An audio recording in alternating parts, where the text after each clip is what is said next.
Hey everyone, how you doing today on this beautiful day? I am doing well. You know why? Because I am about to be jamming on the Dow. Because it is Woo! another episode of Jamming on the Dow with myself, Mark, and Adam, Adam. What number are we doing today? 69 We're for all the. 69. So I am reading from the Ursula Le Guin translation today. She titled this one Using Mystery. These aren't really titled, but that was her title. The expert in warfare says, rather than dare make the attack, I'd take the attack. Rather than dare advance an inch, I'd retreat a foot. It's called marching without marching, rolling up your sleeves without flexing your muscles, being armed without weapons, giving the attacker no opponent. Nothing's worse than attacking what yields. To attack what yields is to throw away the prize. So, when matched armies meet, the one who comes to grief is the true victor. Ooh. This one's funny. This is all very kung fu in nature, actually. Yeah, actually, there's a little descriptor on the description on the bottom that's separate that says reads a piece of sound tactical advice in parentheses practiced by the martial arts such as Aikido and by underground resistance and guerrilla forces, which leads to a profound moral warning. The prize thrown away by the aggressor is compassion. The yielder, the griever, the mourner keeps that prize. The game is loser take all. Wow. Yeah, that's an interesting one. For some reason, like my American movie brain right now just went to like there's like a trope I feel like where like some kind of scrawnier, usually it's like two guys, some kind of scrawnier, nerdier type male is in what looks like it could be a physical altercation with like a big kind of brawny, muscular guy, right? Hmm. And then there's some sort of exchange where there's a fight about to happen, and then that scrawny guy kind of tries to lessen the thing by saying, "Oh, so you're gonna beat me? Like you're already so much bigger than me. Like, what's the point of this? So you're gonna beat me up to prove what? That you're stronger? We know you're stronger." And that tactic in the show, I think in real life it might work too. In that trope usually works to kind of lessen the prize, right? Basically it's a way to say that nerdy guys say, "Oh, you're gonna beat my ass and prove what? That you're bigger and stronger? We can see that plainly." Yeah. And so it sort of like it ruins the prize, right? It kind of takes the temperature right out where now you're the guy's not fighting anyone. So and then the guys, so if that scrawny guy's like, you're gonna beat me up, and he's not gonna even fight. There's no prize. There's no fun. It ruins the event for him. Yeah. And that's what they're saying. There's a real power in not being an attacker. Yeah. Not being, yeah, on the offensive all the time. Yeah, especially if you feel like you're being attacked, then it says like what's the odd, you might jump in and attack, and that might be relevant depending on the context. But Hmm. it's saying that don't forget about the power of actually retreating Yeah. in terms of if you depending on what your tactical victory is. If you're thinking about that battle only, okay. If you're thinking about the larger thing that's happening, retreat sometimes is the glorious way to win.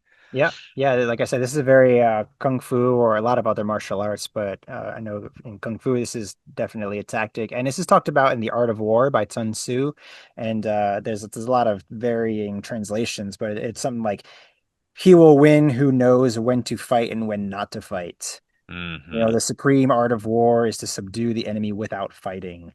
So things like that, where in war, in combat, especially in the modern age, we think of being on the offensive as Hmm. being how it's done.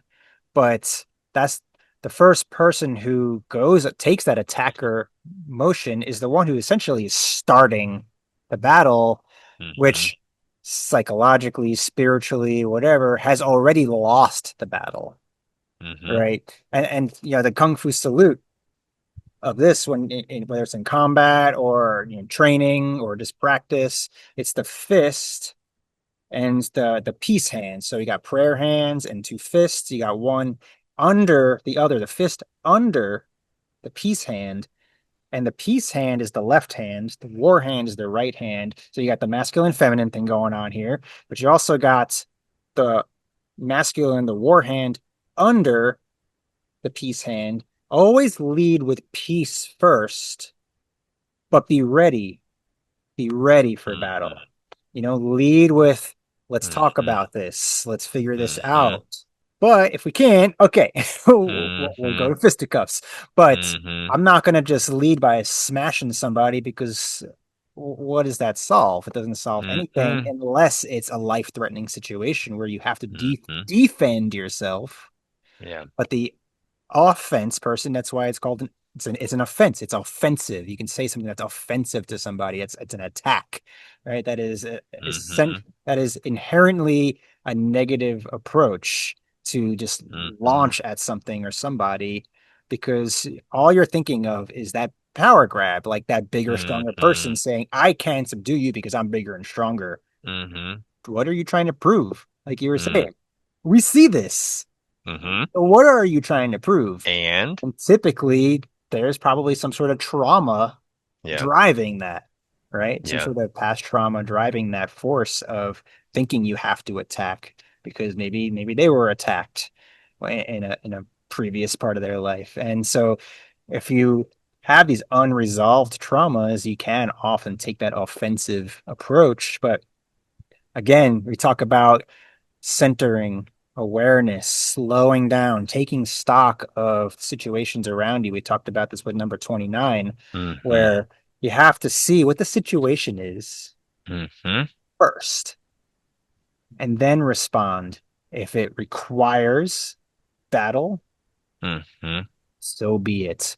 But Mm-hmm. more often than not, it doesn't need to require that. Yeah, especially in like a young kind of a culture, right? You know, it's not always that outward response that's going to get you the results that you really want. Yeah, and it can perpetuate and just keep this endless Very much cycle so. going, right? Yeah, but it's like escalation and de-escalation, right? You know, it's like the yin is like that step of de-escalation that can sometimes change the entire dynamic, which could like either reduce the tension or give you an opportunity to come around a different way, right? And attack more subtly or more strategically. But when you get the yang, you know, it can go all up and up and up, and it can get you into really, it can, you know, you can lose sight. You could lose the plot. Yeah. Who was the boxer who did the rope a dope? Was that Ali? Gosh, I'm so Or was bad that with sports Foreman? history.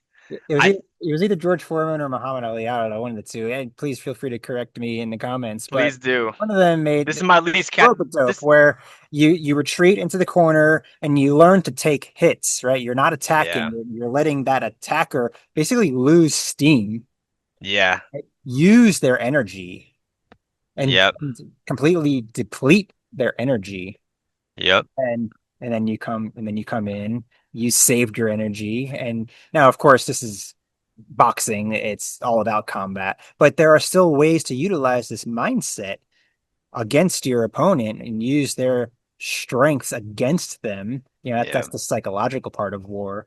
yep. But you know, in a more civilized situation where it's not all about combat, trying to talk things out first is typically a more productive way to do Oh things. yeah. You know, take that step back. As soon as you lean in, right? As soon as you lean towards somebody, you're putting your space into their space. You're putting your energy into their energy. And you're already creating a situation that is tense. But Mm, it says to take that step back. Rather than advance an inch, it's better to retreat a yard. So that helps give you that mm, perspective. That helps you see the wider picture, right? That helps you, what we talked about in previous videos, taking mm-hmm, stock of the situation around you. Instead of getting that mm-hmm, narrow lens, you mm-hmm, widen that lens and you can see, okay, this mm-hmm. is really what needs to happen here. So I think we've said this in the past, but this book should be given to basically every world leader today. And True. yeah, this would be a good one for them all to read. Sure would be a different situation if they actually took it to heart. Right? Different situation. Yeah. This one even says, I'm looking at the Stephen Mitchell version here. I like this in here. There's no greater misfortune than underestimating your enemy. Underestimating your enemy means thinking that he is evil. Thus, you destroy your three treasures and become an enemy yourself. So the three treasures we talk Mm, about in Qigong and some other energy cultivation practices, particularly in the Chinese world, of the energy centers within us. These align with the chakras and things like that from the Ayurvedic Hindu world and yogic world.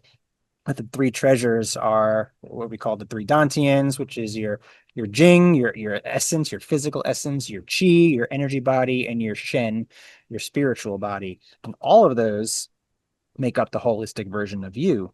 And Hmm. when you make these assumptions on somebody, you basically drain all of that.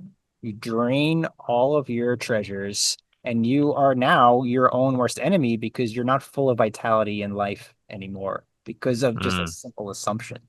I think that's a pretty powerful image to think about that concept of just draining your own life force energy because you're trying to understand someone else's. Mm. You seem like you're pondering something there. Yeah, that one's a big one. I'm like I think I've never really heard that articulation before, so that one I'm kind of pro I might take a second to process. Yeah. I mean, that's just my viewpoint. Uh, Mhm. but then it ends with when two great forces oppose each other, the victory will go to the one that knows how to yield. So that's talking about the Uh-huh. same thing. This Uh-huh. book often brings up the concept of yielding, Yep. right? This concept of Yeah. treating, this concept of moving back in order to move forward, not just constantly moving forward, moving forward, moving forward. Then you end up tripping over yourself. But we got to take a step back sometimes, right? Oh yeah. Oh, yeah. Oh yeah, especially when it's like this kind of thing when we're talking about conflict. Definitely. 'Cause like conflict is like these like little vortexes that you can just spin yourself in circles, right? Over and over. I mean, we're talking about like the level of war, but just think about interpersonal conflict and the way that so many people that I know, and so many times in my life, I was like this too, where like just ruminating on some interpersonal conflict endlessly and then just kind of replaying the same conflict day in, day out, week in, week out and let until someone steps back from that dynamic and yields to the other to like just okay, let me just at least hear them out or something. Let me change it instead of just attacking what we're saying back and forth. The dynamic never ends and everyone's miserable, right? And we see this in lots of workplaces, lots of family dynamics, lots of cultural dynamics. Oh, yeah. Oh, yeah. Yes, sir, indeed. Well, we thank you as always for tuning in. Please drop a line in the comments, like and subscribe if you have not already. And if you enjoy the content, we're going to keep on putting this out. That was a fun one, number 69. And until next time, yield a little bit more.